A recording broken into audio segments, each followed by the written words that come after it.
Hello everyone, it is Joe here from OmniPoke, the channel that brings you guys everything Pokemon. If you're looking for PTCGO codes, including the stuff from Lost Origin, make sure you check out the Potown store. You can get a 5% discount on your orders using that code OmniPoke. For today's video, we are going to be looking at a Silver Tempest updated Zoroark Toolbox. You will know at this point that I like to be a pioneer of Zoro and always love trying. Every time we get a new set, we'll get the toolkit back out and see how best we can make the deck. We have so many sets in format right now. Surely it's time for Zoroark to rise up. And we actually get a couple big things from Silver Tempest, jokes aside, because Zoroark has been lacking a lightning-type attacker for a long time. It's really meant that its Palkia matchup has always been pretty weak and holding it back. Well, now we have the Ambushing Spark from Raichu. For a colorless energy, we can do 40 plus 100 more damage if the opponent used a V-Star power during this game. So that can be huge into A, the Palkia matchup, but B, the Lugia matchup, another great V-Star Pokemon that has that lightning weakness. So the Raichu does a lot for us here, really changes up the matchup. Lugia basically can't afford to not use Assemble Star, it literally has to. And that means that you can be knocking them out immediately for one colorless energy. With an asterisk, of course, they can play Dunsparce at times, but even then we have a backup attacker, which we'll talk about in a moment, and Palkia has to play the game quite differently. A lot of the time they are still forced into that V-Star power on turn 2, which is obviously great news for us, but if they don't, it means they're not doing some of the things we're most afraid of, like using their Radiant Greninja, and it really means that they are limited in what their potential is. So if they're keeping you off Raichu, it's with a massive detriment to their own deck list as well, so really like this option coming into the list. The other thing that I'm equally as excited about is Serena. Serena means we can cheat some space, and boy do we know that Zoroark needs a lot of space to get all these tech Pokemon into the list. It's always that fine balance of trying to get the game working, get your deck working while still having enough win conditions in your stage 1s. So simply removing Boss, adding Serena, adds to our discard synergy count, adds to our draw support account in those opening stages when we're in a bit of a panic, and means we can still have access to gusting up stuff. So really important to have in the list overall, and means that that support account, it's going to look cringe still, but it's a lot less bad than it used to be. So let's have a look at the latest list that I have crafted.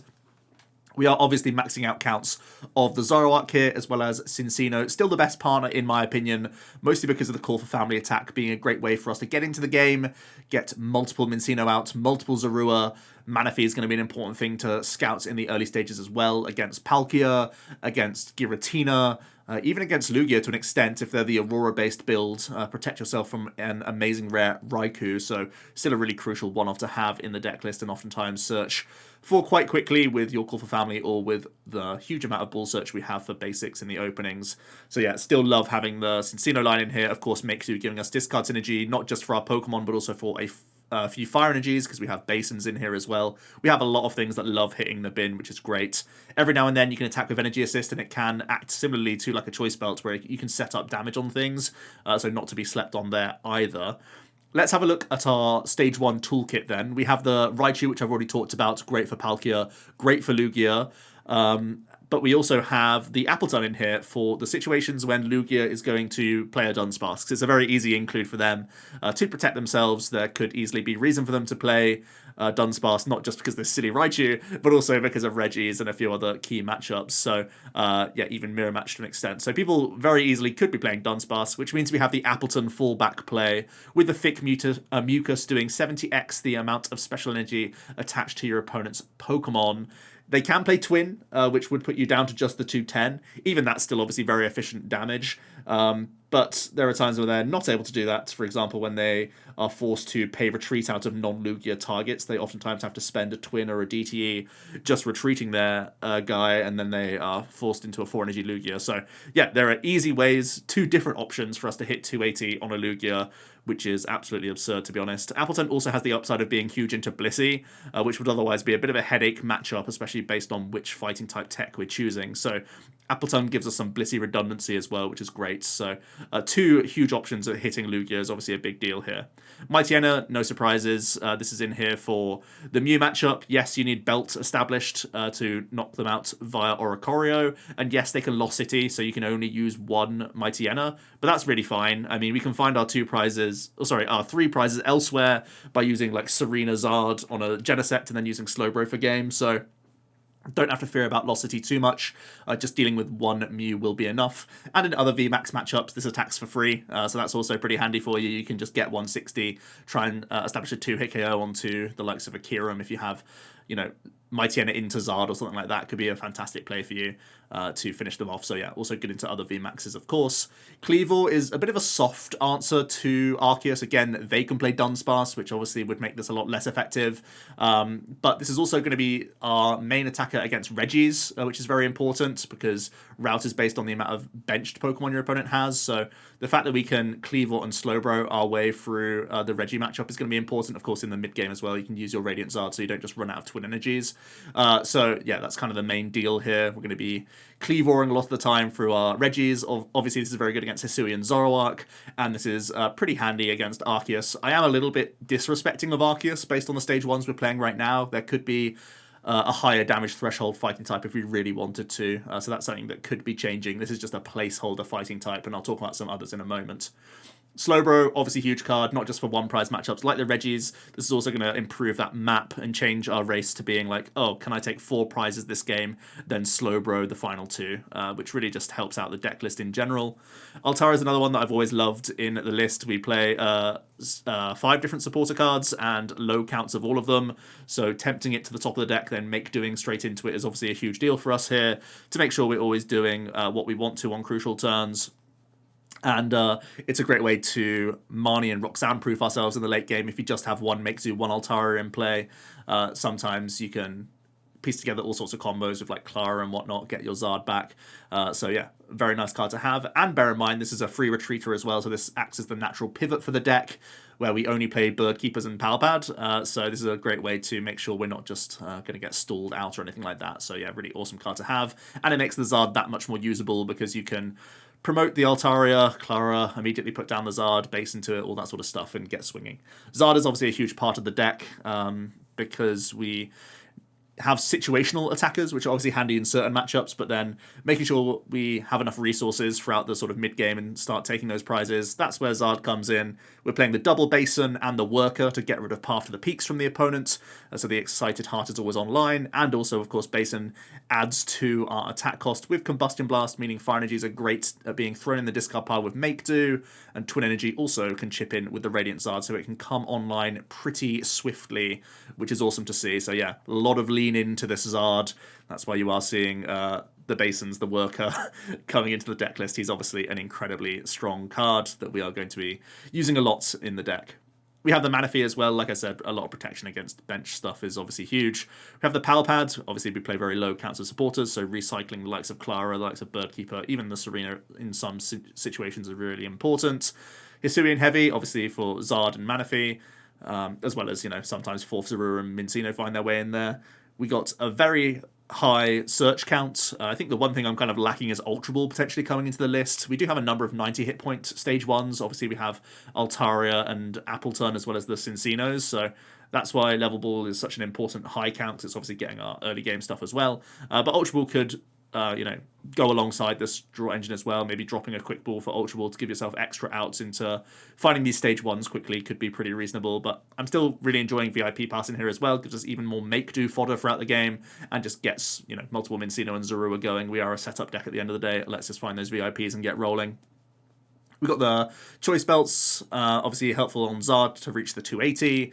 Mightyena needs it to get around Oricorio. Obviously improving our route damage is obviously important as well. So still a great card. Even Belt Twin for a Night Days attack can knock out a Mew V. So a lot of utility in the double belt here. Basin, not just for getting rid of Path for the Zard, but also the acceleration, and also helpful against Collapse Stadium, which is another thing we don't enjoy facing too much. Worker adding towards the overall stadium bounce count, whilst also being searchable, obviously a big deal, and recoverable with Palpad means we can fight quite well against very path-heavy base decks. and even against multiple collapsed stadiums, adds to our support count as well, which is obviously happy days. And the rest is fairly self-explanatory. The Bird Keepers gives us switching, so we don't just get stuck with our stuff. Research the biggest dig into the deck and discard synergy. We have the redundancy of Palpad and Klara to get back any Pokemon or supporters that get binned from research, so it's only really things like Belts, Twins, and Basins that you feel bad about. The Serena, obviously the huge upgrade, so we actually now play the huge lofty count of 7 draw supporters. Insane. And it is only limited to Vs, but that's obviously what we're looking for. Kleavor can chip in on Crobats. Raichu can chip in against Lumineon as well. So again, 2 big type coverages for taking cheeky prizes, as well as, just Zard hunting stuff down and whatnot. And the Klara is the obvious reload. Getting back a ton of Zoro pieces, obviously very important. Getting back the Zard pieces, even your energy just to have more make-dos, obviously very helpful for us. So yeah, really like the list and where it's at right now. Pretty tight, obviously. It's a Zoro list, no surprises there, but I think we have covered a lot of bases with this 60. There are a few other options with Zoroark. As always, there are more stage 1s that could come in. Previously, we have had Galissapod and Flapple. I feel like they're just a little bit less valuable right now for the options that we have. And Medicham could be coming in. I think I'd only play this card if I was expecting Urshifu to be making a comeback. The fighting type debate is an interesting one. Obviously, we're playing Fire Energy, so Donphan doesn't make much sense, but you can try and warp your deck in a different way to have a better time into Arceus if you feel like that's a matchup worthwhile. And Hisuian Arcanine, again, warps the deck list quite significantly. We go to like a PNE-based engine, maybe even cut the Radiant Zard, and that makes me queasy because I feel like he's a far better win condition than having an Arcanine that's slightly better into exactly the Arc matchup. So yeah, right now I'm happy with the Kleavor, even though it's not that strong into Arc, knowing that I have better options like throughout every other deck. Miltank, obviously a win condition in one card, especially when you play Klaras for some reload. This can be a headache and a stumbling block for all sorts of opponents, especially if Serena is taking over as the Gusting supporter. This could get a lot more value when you already play the high twin count. It's definitely a consideration card at any point in the game. There are some other interesting supporters that I have debated. As obviously, when you have Altaria, even just these 1 counts become very helpful. Raihan for extra energy acceleration for your Zard and just cherry picking stuff in general. And Peonia to get more things out of prize cards, like your important stage 1s can be pretty handy. So just a small thing to note there. An Ordinary Rod can give you some redundancy for Klara. I know we have Palpad and Klara, but sometimes you need to Gust and recover a Zard on the same turn, and the Rod would allow you to go Rod Serena Zard sort of thing. So that would be another combo that you enable by playing a one-off copy. Onto the matchup spread then. Honestly, I'm only really afraid of Lost Box stuff. I think Sableye embarrasses the deck completely. I think we really have a tough time there. But I think against most other things, we're actually pretty stable. I think maybe Arceus, I'm being a little bit generous by not saying this is a bad matchup, but it really depends on what sort of Arceus it is. So that would be my main sort of issue. There are asterisks to like Zoroark if they play Dunsparce. It could be a lot more difficult for us. Lugia, if they play like a high double turbo energy count and play Dunsparce, could potentially be awkward. Those would be the things I'm kind of like most afraid of. Maybe even like Kieran Palkia or Palkintel if they play Lost Cities. Like I said, I'm not worried about Mew playing Lost City, but possibly some of the water stuff playing Lost City would be a bit more awkward for us.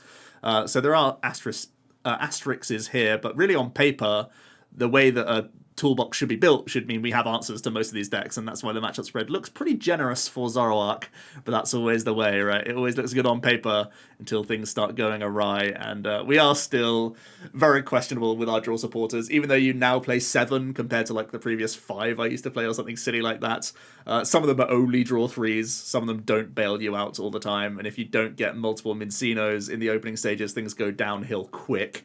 So still a big consistency issue for Zoro going forward, but I am a lot more excited to try this and think it's actually getting to a point where it's reasonable. Like, for example, Lost Box only plays 4 Chorus and like 2 Manis. Giratina sometimes plays 4 Chorus and just the old Lumineon and Roxanne and stuff like that. So obviously they have a ton of outs with Ultra Ball and Quick Ball with the fish, but they play a naturally low support account, as do we, and I think we're getting to that point of stabilization now with Zoro, and there's actually a huge amount of upsides. Like, I actually think you have a ton of answers for decks in the game, so it's really just things like Tina and Lost Box holding you back. Otherwise, you can be memeing and really doing some cool stuff. I think Zoroark is a sweet deck. I think there's a lot of intricate play you can make with the list, and I think think just getting into the game an extra like 15% of the time now is going to be massive. So yeah, I don't know if it's going to reach the lofty heights of like tier 2,